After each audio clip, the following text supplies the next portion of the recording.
Hello, and welcome back to Super Mario Mayhem. In the last video, we played a very strange version of Donkey Kong 3, and in this video, we're playing a very special version of Mario Brothers. We're back on the PC-88, one of the many Japanese home computers that Nintendo allowed Hudson Soft to develop Nintendo games for, and here we are with another one.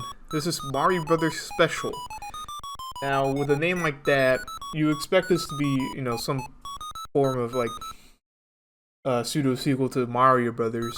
And you kind of be right. This is not exactly the same game as Mario Brothers. But it does have, the same core gameplay concept behind it, where it's just you.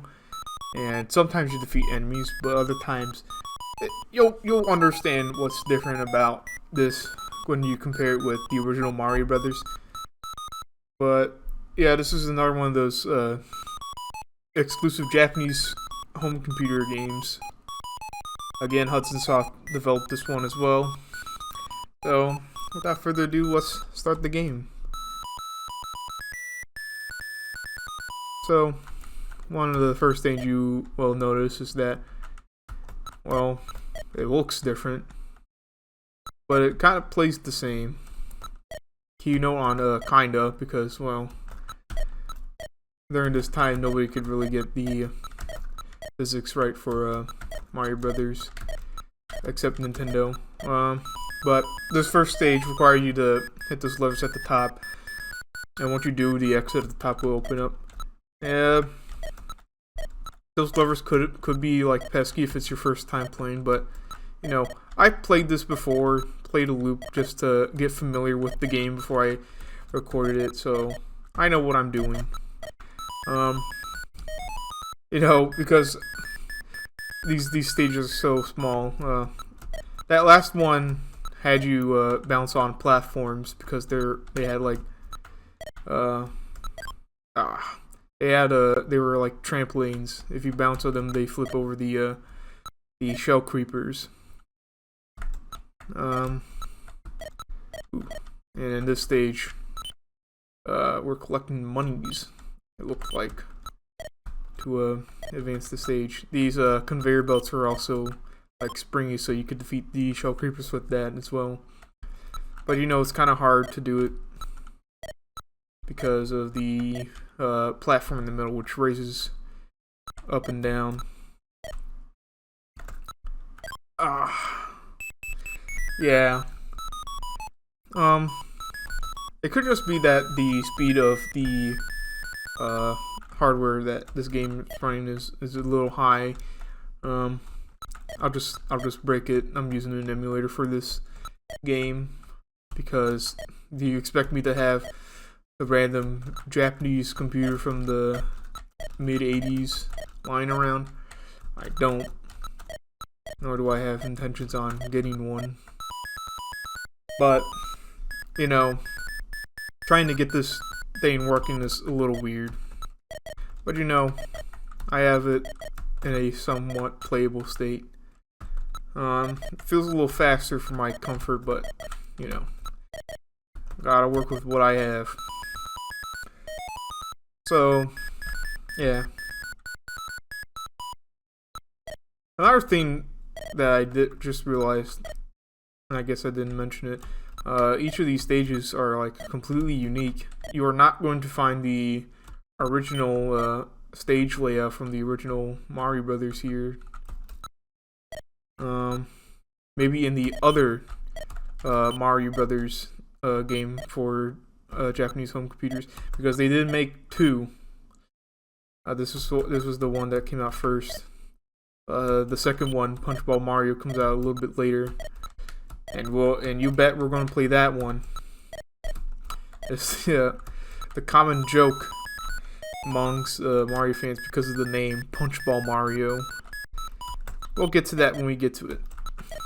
This is the bonus stage where you collect the dollar bills, which I guess represents money, and then we collect a ring at the end. And that is one loop of the game. And then it just loops indefinitely. And I got an extra life for that. Alright. Oh, I guess they're, there's enemies now. So that's something to look out for. As I was saying about this one stage, it can be a little bit difficult because once you flip it, they're on a timer, and once they run out, if you have to activate all the levers and they're all on timers, and if either one of them goes out, you have to flip them again, because if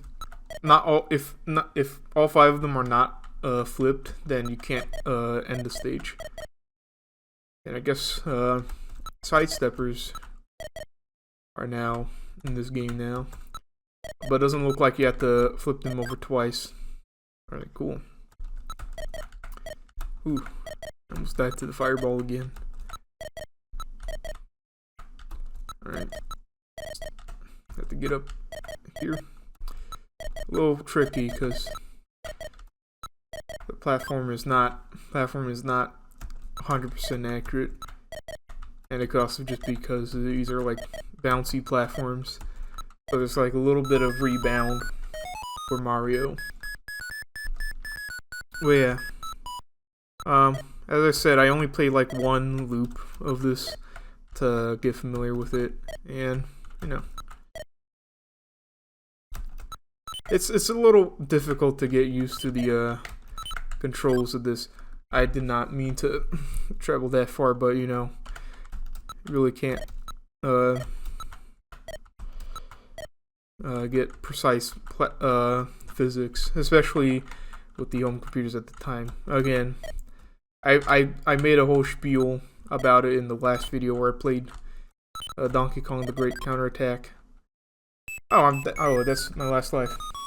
But yeah, around this time, computers weren't as like capable of perfectly emulating the arcade feel of many classic arcade games, and this is no different. You know, the jumping's not too perfect, but you know.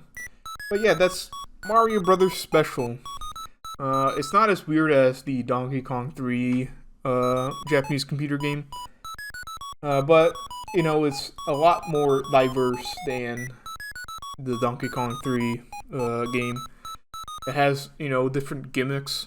It's like a whole new game. Who would have thunk?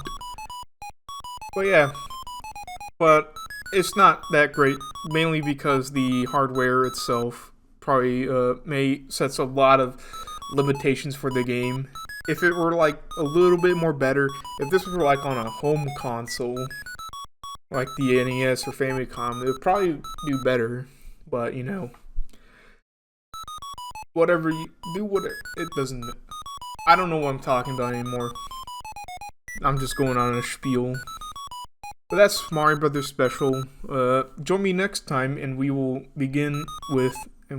start playing some of the Versus System games. I'll see you next time.